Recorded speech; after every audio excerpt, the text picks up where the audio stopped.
Hey, what up? Kane the Conqueror here, aka Corrupted, whatever name you know me by. And if you remember from the video that I showed a few days ago, this is the old enclosure that took on water for my helium miner. Helium miner definitely took some damage, so yeah.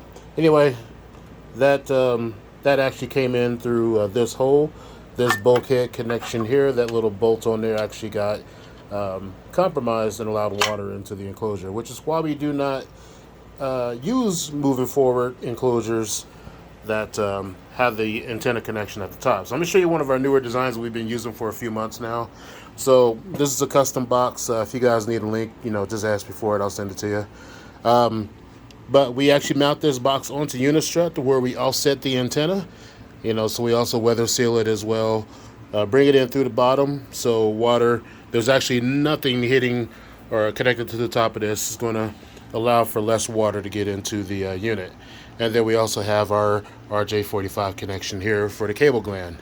So we got the cover of that inside. So we go ahead and open it up. One of the first advantages with the key open, you don't have to worry about screws. If you're up on a tower or in a building, you don't have to worry about dropping a screw 20 or 30 stories. So we've learned that lesson.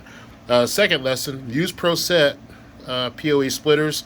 These are among the best. They work very well. Don't use those cheap, $10, $15, $20 splitters that you found on Amazon.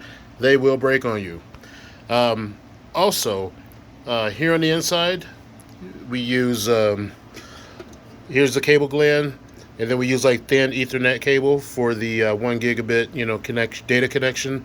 Just using these thin cables just makes it a little bit easier to manage.